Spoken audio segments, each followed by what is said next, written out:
Hi hello friends, എല്ലാ കൂട്ടുകാർക്കും മൗനരാഗത്തിൻ്റെ പുതിയൊരു പ്രൊമോയിലേക്ക് സ്വാഗതം. അങ്ങനെ നിഷയുടെ കഴുത്തിൽ മനോഹർ താലി കെട്ടുകയാണ്. മനോഹറിൻ്റെ മുഖം കാണാൻ കല്യാണിക്കും മേഘനയ്ക്കും കഴിഞ്ഞില്ല. തൻ്റെ അനിയത്തിയുടെ ജീവിതം രക്ഷപ്പെടുത്താനും മേഘനയ്ക്ക് സാധിച്ചില്ല.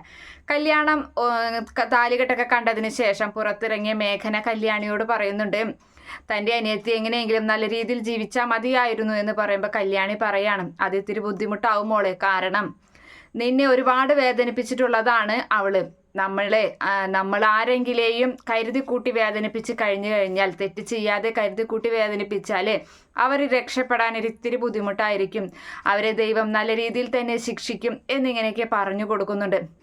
അതിനുശേഷമാണെങ്കിൽ സരയുവും മനോഹറും കൂടി ഒരു സ്ഥലത്ത് ഇങ്ങനെ പോവുകയായിരിക്കും. അങ്ങനെ അവിടെ നിന്ന് ഇറങ്ങുമ്പോഴാണ് അതേ സ്ഥലത്തേക്ക് നിഷ വരുന്നത്. നിഷയെ നേരെ കാണുകയാണ് മനോഹറിനെ നിഷ കണ്ടില്ലെങ്കിലും വേഗം തന്നെ സരയുവിൻ്റെ അരികിൽ നിന്നും ഓടി രക്ഷപ്പെടുകയാണ്. സരയുവിനോട് എന്തൊക്കെയോ കളവുകൾ പറഞ്ഞ് അവിടെ നിന്നും ഓടി രക്ഷപ്പെടുന്നുണ്ട് മനോഹർ.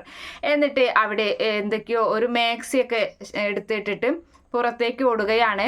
ആ ഒരു കാഴ്ച, ഈ മാക്സി ഇട്ട് മനോഹർ നിൽക്കുന്ന ആ ഒരു കാഴ്ച സരയു കണ്ടു. സരയു ആകെ അന്തം വിട്ടു നിൽക്കുകയാണ്. എന്തായാലും സരയു മനോഹറിനെ കുറിച്ചുള്ള സത്യങ്ങളൊക്കെ അറിയാനൊക്കെ സാധ്യത കൂടുതലാണ്.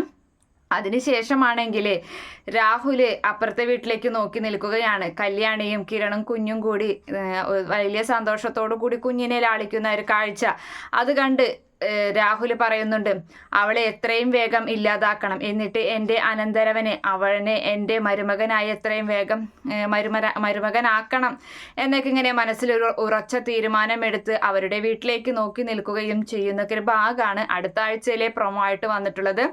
Okay friends, by, thank